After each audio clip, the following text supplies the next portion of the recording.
L'ennemi est plus que déterminé. Et oui, il s'agit ici des terreaux et les alliés. Si comment ces gens-là procèdent, les gars, regardez très bien ici.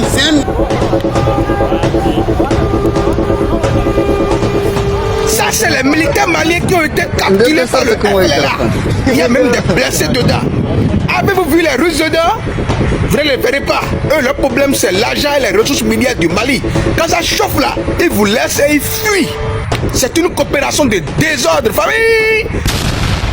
Les soldats russes ont commencé à quitter la ville de Kidal. Ce n'est pas une rumeur, ce n'est pas une propagande. Ce ne sont pas des allégations sorties de nulle part pour déstabiliser un gouvernement ou alimenter une narrative anti-malienne. Ce sont des images, des vidéos, des témoignages directs, des informations recueillies par des journalistes sérieux qui ont leur réseau sur place dans le nord du Mali, dans la région, dans les capitales voisines, qui suivent de très près cette situation depuis des mois, depuis des années même pour certains d'entre eux. Ces hommes en uniforme, ces soldats russes qui faisaient partie de ce qu'on appelle dans certains cercles les mercenaires, mais qui dépendent en réalité directement du ministère russe de la Défense. Ces hommes sont en train de plier bagages. Ils chargent leurs affaires. Ils mettent leurs équipements dans des véhicules. Ils prennent la direction de Gao, la principale ville du nord du Mali. La ville que tout le monde connaît comme la capitale administrative de cette région immense. Et quand des soldats quittent une ville pour se diriger vers une autre ville plus sécurisée, quand ils abandonnent une position qu'ils tenaient depuis des mois, ça ne veut pas forcément dire qu'ils se repositionnent stratégiquement pour mieux revenir. Ça peut vouloir dire qu'un accord a été conclu. Et dans ce cas précis, c'est exactement ce qui s'est passé. Un accord a été signé. Pas entre Bamako et les rebelles Touaregs. Non. Entre le Front de libération de l'Azawad, le FLA, et la Russie directement. Deux parties qui se sont assises, qui ont discuté, qui se sont entendus sur des termes clairs. Et le Mali, l'État malien, le gouvernement de transition qui prétend défendre la souveraineté nationale, qui fait des discours sur la dignité africaine et le refus de l'ingérence étrangère, ce gouvernement n'était pas à la table de ces discussions. Il n'a pas été consulté, il n'a pas eu son mot à dire sur les conditions du retrait des forces, qui étaient censées soutenir son autorité dans le nord. Un pays voisin a joué le rôle d'intermédiaire. Ce pays a décroché son téléphone, il a appelé Moscou, il a eu des conversations avec les représentants du FLA. Il a négocié, il a porté les termes de l'accord d'une partie à l'autre comme un messager, comme un médiateur. Et selon des sources sérieuses dont les informations ont été recoupées et vérifiées par plusieurs journalistes indépendants ayant leur contact dans la région, cet accord contenait une condition centrale et non négociable. Une condition sine qua non sans laquelle rien d'autre n'était possible. Les soldats russes quittent Kidal. Ils partent bêteux sans armes, pas avec leur matériel de combat, pas avec leurs équipements lourds. Ils sont répertoriés sur une fiche. Le nombre exact de soldats russes présents est communiqué aux parties prenantes. Et le pays médiateur se porte garant du bon déroulement de ce retrait. Il garantit que les choses se passent dans le calme, qu'il n'y a pas d'embuscade de dernière minute, pas d'accrochage qui ferait dérailler l'accord, pas de provocation de part et d'autre. Voilà ce qui s'est passé. Et ce qui est encore plus important à comprendre dans tout ça, c'est ce que représentaient ces soldats russes à Kidal dans la réalité opérationnelle du terrain. Parce qu'on a tendance à parler des Russes de manière abstraite, comme d'une force lointaine, comme d'un facteur extérieur parmi d'autres dans l'équation sécuritaire malienne. Mais concrètement, sur le terrain, au quotidien, dans la réalité brutale du conflit dans le nord du Mali, ces soldats russes, c'est eux qui tenaient Kidal. C'est eux qui constituaient la force de dissuasion sur place. C'est leur présence physique, leur capacité de feu, leur équipement, leur méthode d'intervention, leur réputation aussi. C'est tout ça ensemble qui empêchait une offensive de grande envergure du FLA contre la ville. Enlevez-les de l'équation et vous comprenez immédiatement, mécaniquement, sans avoir besoin d'une analyse géopolitique complexe, pourquoi la situation a basculé aussi rapidement. Pas parce que l'armée malienne a perdu une grande bataille rangée en rase campagne, pas parce que le FLA a fait une percée militaire spectaculaire, mais parce que ce qui faisait tenir la ville, ce qui maintenait un certain équilibre des forces, ce qui empêchait l'adversaire d'avancer, tout ça s'en est allé après avoir négocié avec l'autre camp. Et quand la force dissuasive part, l'adversaire avance. C'est la mécanique la plus basique, la plus élémentaire des rapports de force dans un conflit militaire. Aucune exception connue dans toute l'histoire militaire contemporaine. Maintenant, ce pays voisin qui a joué le rôle d'intermédiaire dans cette affaire, de nombreuses sources, de nombreux observateurs, de nombreuses personnes proches des dossiers régionaux qui connaissent les dynamiques de la zone sahélienne pointent vers l'Algérie. Et si c'est bien l'Algérie qui a pris ce rôle de médiateur, si c'est l'Algérie qui a appelé Moscou, si c'est l'Algérie qui a convaincu les soldats russes de partir sans combattre et le FLA de les laisser partir en sécurité, alors la signification de cet événement va bien au-delà d'une simple retraite militaire dans une ville du nord du Mali. Elle dit quelque chose de fondamental, de structurel, d'essentiel sur la position réelle du Mali dans l'échiquier régional. Elle dit que d'autres acteurs ont décidé à la place du Mali, que d'autres ont négocié sans que Bamako soit consulté, que d'autres sont devenus les arbitres de la situation sur le territoire malien lui-même. Et ça, du point de vue de la souveraineté réelle, pas la souveraineté des discours enflammés dans les stades, pas la souveraineté des slogans sur les réseaux sociaux, du point de vue de la capacité réelle d'un État à contrôler ce qui se passe sur son propre territoire, ça représente un affaiblissement d'une gravité extraordinaire, d'une gravité qu'on ne peut pas minimiser, même si ça fait mal à entendre. Pourquoi l'Algérie? Pourquoi maintenant? Pourquoi ce pays voisin puissant, avec ses ressources pétrolières, avec son armée bien équipée, avec son réseau diplomatique historiquement dense dans toute la région sahélienne? Pourquoi ce pays aurait-il décidé à ce moment précis de jouer ce rôle qui affaiblit le Mali?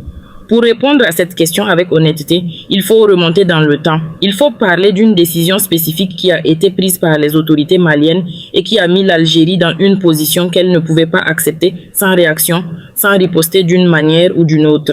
Le Mali a décidé de prendre position dans le dossier du Sahara occidental d'une manière qui contredisait directement les intérêts algériens. L'Algérie soutient le Front Polisario depuis des décennies. Ce n'est pas une position diplomatique superficielle qu'elle peut abandonner sans dommage. C'est une cause centrale dans sa politique étrangère, profondément liée à son histoire nationale, à sa révolution, à son identité en tant que pays qui a combattu pour son indépendance et qui considère de son devoir de soutenir les autres peuples dans leur lutte d'autodétermination. Et quand le Mali a décidé de se rapprocher du Maroc sur ce dossier, de soutenir une position marocaine qui contrariait directement les intérêts algériens, ce jour-là, une ligne rouge claire et non ambiguë a été franchie.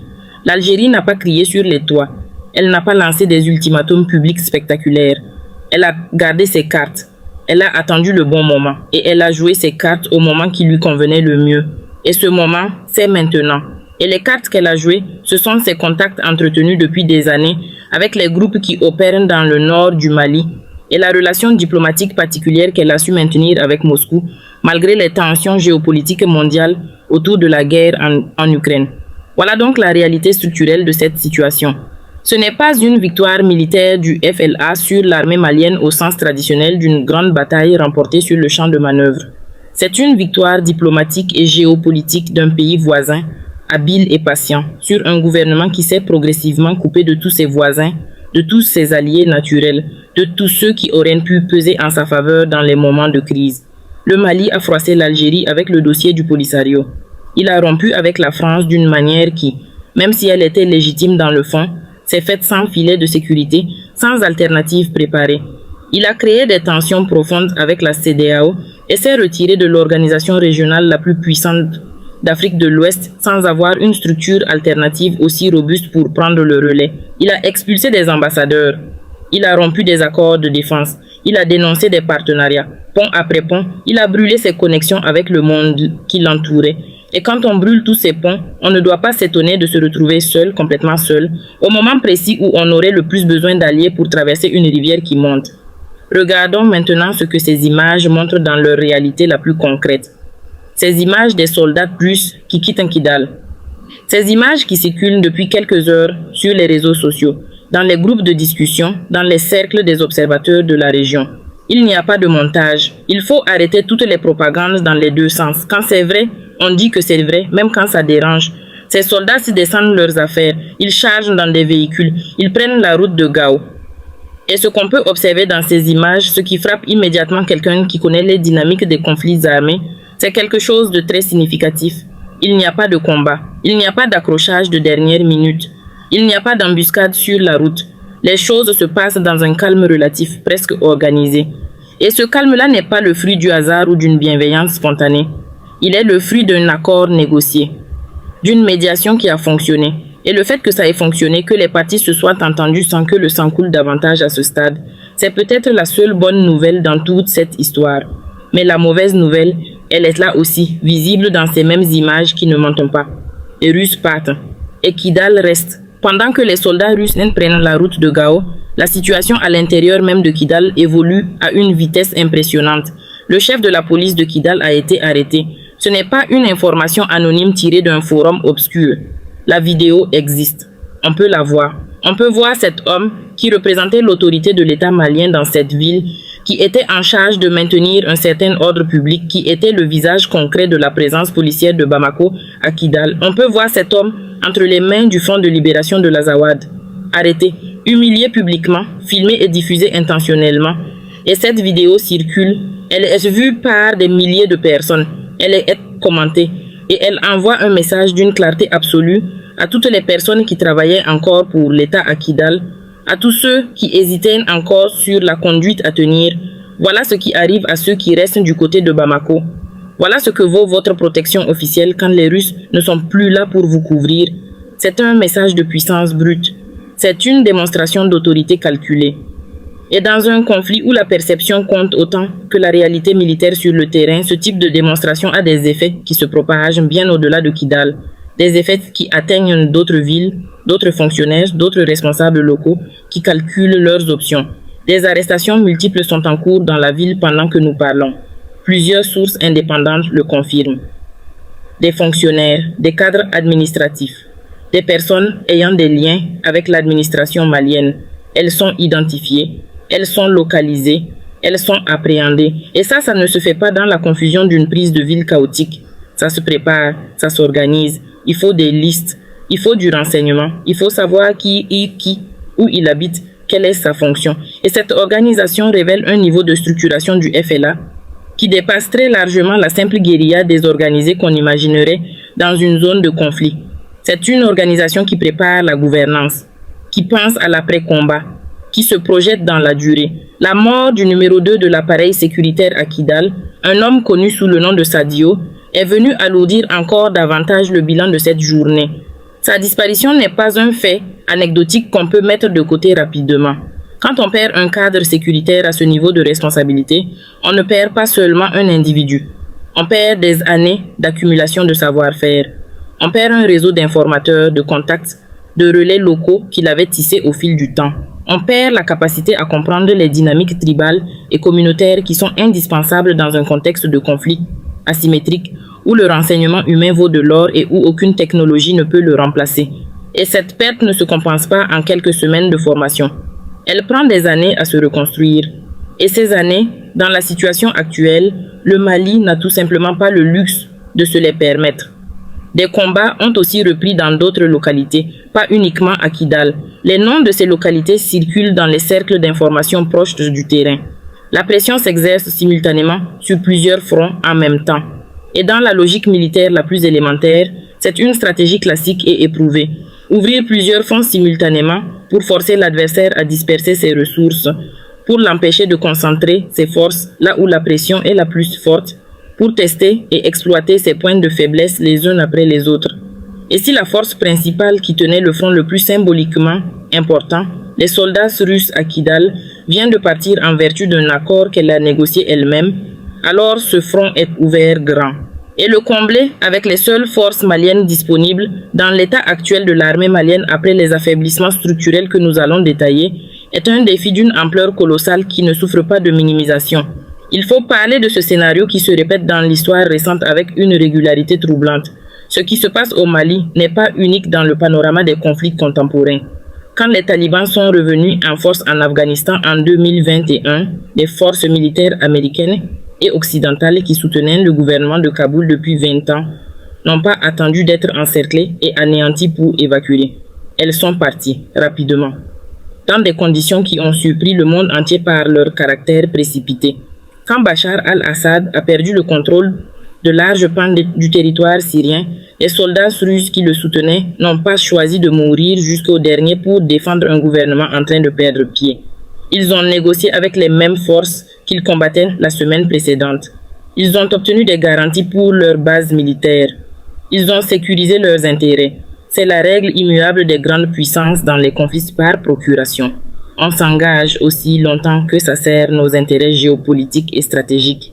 et quand les intérêts changent, quand le coût dépasse le bénéfice calculé, quand une sortie honorable est possible grâce à une médiation, on négocie cette sortie. Aucune grande puissance dans l'histoire militaire récente n'a jamais choisi de sacrifier ses hommes jusqu'au bout pour un gouvernement allié en train de perdre du terrain.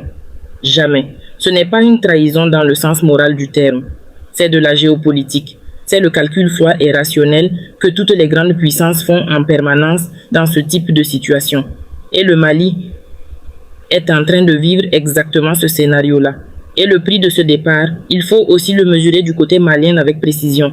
Parce que les soldats russes qui partent sans armes selon les termes de l'accord, laissent derrière eux quelque chose de très concret et de très lourd de conséquences. Ces armes, ces équipements militaires, ce matériel qui était le leur et qu'ils ne peuvent pas emporter. Et si ces armes restent à Kidal, elles tombent dans les mains du Front de libération de l'Azawad et un FLA qui récupère du matériel militaire russe qui a une réputation de qualité et de robustesse dans les zones de conflit africaines. C'est un FLA mieux équipé qu'avant, avec une capacité de frappe et de défense plus importante. Et ça change le rapport de force dans le nord du Mali d'une manière qui prendra beaucoup de temps et beaucoup de ressources pour être rééquilibrée, si tant est qu'elle puisse l'être dans les conditions actuelles.